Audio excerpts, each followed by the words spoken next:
This is Radio VR. I'm Cal Southerington in Washington, D.C. Joining us on the radio is Claude Salhani. He is a senior editor at Trend.com. Claude is also the author of several books, including Inauguration Day, which is his latest. It's a novel, and Islam Without a Veil. That's a more serious book. I've asked Claude to come on the radio to discuss with us Iran's claim Syria's President Bashar al-Assad has won the fight in Syria. Claude, thanks for coming on the radio. It's my pleasure. Well, Claude, according to The Guardian, quote, Iran and its close ally, President Bashar al-Assad, say senior Iranian officials, have won the war in Syria. And the U.S. orchestrated campaign in support of the opposition's attempt to topple the Syrian regime has failed. Mm-hmm. Is that true? I think it's a little bit premature to claim the final victory. There is no doubt that President Bashar al-Assad has the upper hand at the moment.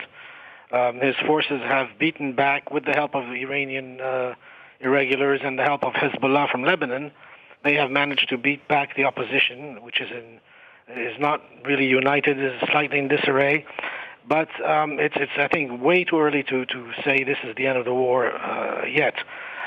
Just today I saw a report that the United States have delivered TOW missiles to the opposition. TOW missiles are anti-tank weapons, wire-guided, light and easy to carry.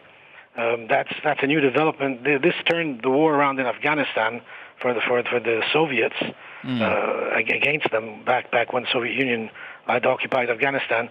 So this is this a repetition of history again?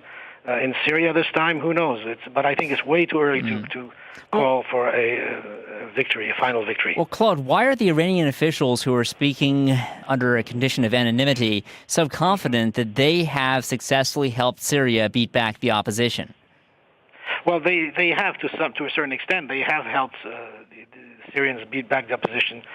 It's a question of in a way. The whole issue is it's many wars being fought altogether. There's the religious war, there's the political war, there's the commercial war. The religion aspect is just one aspect of that war, and the Iranians being of Shia and are helping their fellow Alawites or an offshoot of Shiism. That's one way to look at it. The other way is to look at it as the last bastion of anti-Americanism in the Middle East. Syria has always stood steadfast against the United States and its policies, and Iran supports that. Specifically, which element or which one of these battles is it that they say they have won? Well, it's hard to separate. It's all in one. I think what the statement from the Iranians, I haven't seen it, but I believe it's wishful thinking on their part in one way. The Iranians want very much to see this war over because it's affecting them. They are not very pleased. I spoke to an Iranian official recently, just a couple of weeks ago, who really voiced no great love for Syria, but he said it beats the alternatives for Iran, that Iran was defending its flank, that it didn't want to be outflanked by the United States and Israel. You say the Iranians are being affected by this war. How so? Well, because it allows for forces opposed to the Iranian regime to reach them, if you want, in a roundabout way. So any position that strengthens the United States weakens Iran, and that's what they're afraid of. And so the enemy of your enemy is my friend, and so on and so forth. So that's, in a very simplified way, what's going on between Iran, the United States, and Syria. What is the supporting evidence that the Iranians give when they say they've won? Well, the immediate evidence, I would look at the city of Homs, that was the bastion of the opposition throughout these last 2 years, that has just yesterday been evacuated by the opposition and gone back to the government, or what is left of Homs, because there isn't much left in the way of standing. Almost every building has been partially destroyed, if not entirely destroyed. The agreement that Syria made with some international group to destroy its chemical weapons Yeah. Tell us about that agreement and tell us why the British are saying that Syria is not living up to its end of the bargain. Well, first of all, it makes sense. If you have chemical weapons, you're not going to give them all up. You're going to try and keep some in reserve. So, I mean, this is war. This is there are no rules. The rules are made to be broken. And if you go as far as killing 150,000 of your own people, what's the big deal about lying about having some chemical weapons that you're going to hold in reserve and use whenever you need it, if you need it?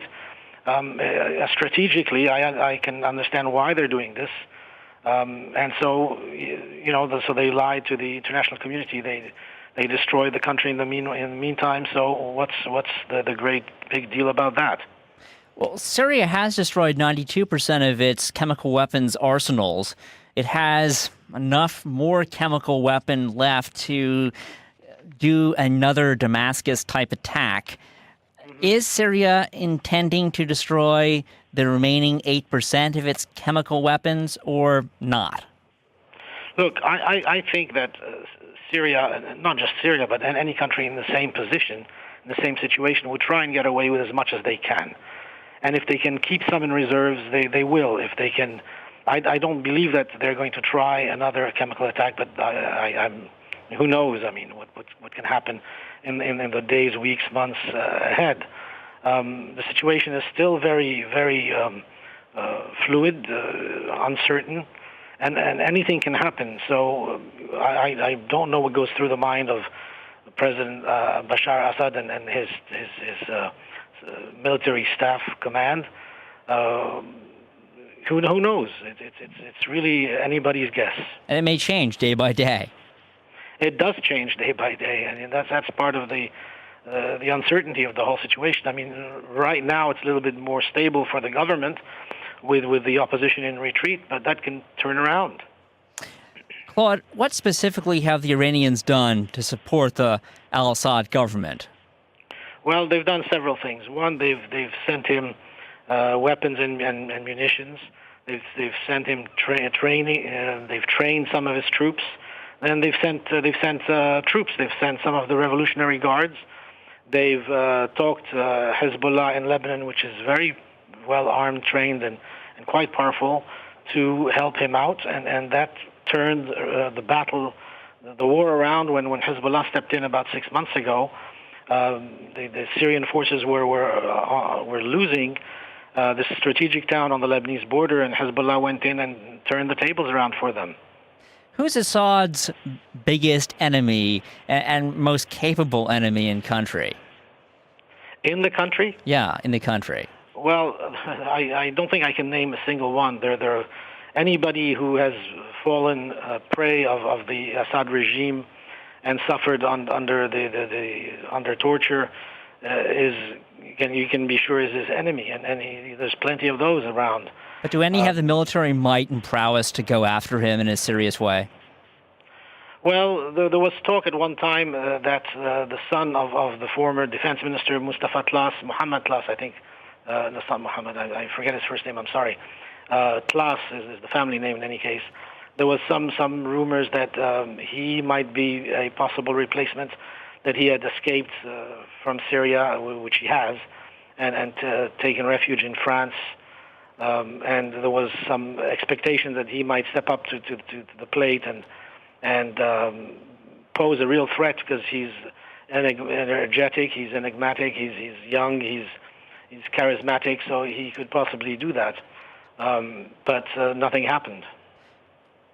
And the United States, who is it supporting in this fight? Well, that's a good question. The United States doesn't, as far as I can see, still to develop a comprehensible policy vis-à-vis Syria. They're afraid of one thing, and that's in a way understandable, is that who comes after Assad? For all his misgivings, there is some certainty and knowledge of where Assad stands. With the post-Assad period, there is fear that it will be Islamists who will turn Syria into an Islamic state, and then you have the continuity of Iran, Iraq, partially Islamic today, and then Syria. And that becomes very, very dangerous because Syria has a border with Turkey. Turkey's on the edges of Europe. There's Israel on the other side. There's Lebanon. So the United States is very worried. They don't know which way this thing will turn. And so they've been helping the opposition all along, but without really going all out and giving them the arms and the support they really need to topple the regime. That's very interesting. I did not know that. Now, the U.S. is hesitating, and I guess this is making its ability to support the rebels, if you will, a lot less effective. Absolutely. And is that going to allow Assad to continue in power? Well, it has to date. It has allowed him to continue to stay in power. And Syria is having, believe it or not, they're having elections next June, presidential elections, and Assad is running. And I believe I think he's the only candidate for the moment. There might be a few. And actually, I think there are a few more candidates, but chances are they don't stand a chance, and he's going to win again with a very high percentage of the vote. What's been the U.S.'s past stance toward Syria and the al-Assad government? Well, it's been a very rocky relationship from the very start. First of all, since 1967, the June 6, 1967 Arab-Israeli War, when Syria broke off relations with the United States, and then it was Richard Nixon, when he was president, that renewed ties with Syria. But relations have been very rocky, and the United States has never had a good relationship with Syria.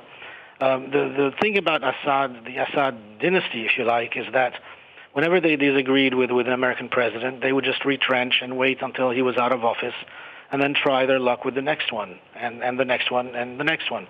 And the United States have had 7 or 8 presidents since then, and Syria has had 2, Bashar's father, Hafiz, and then Bashar, and the same, they continue to wait out until they have a president they think they can deal with.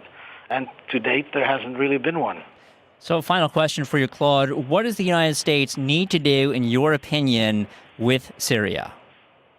Well, right now, I think it's way too late to do anything with Syria. I think the relations between the official Syrian government and the United States, first of all, are non-existent.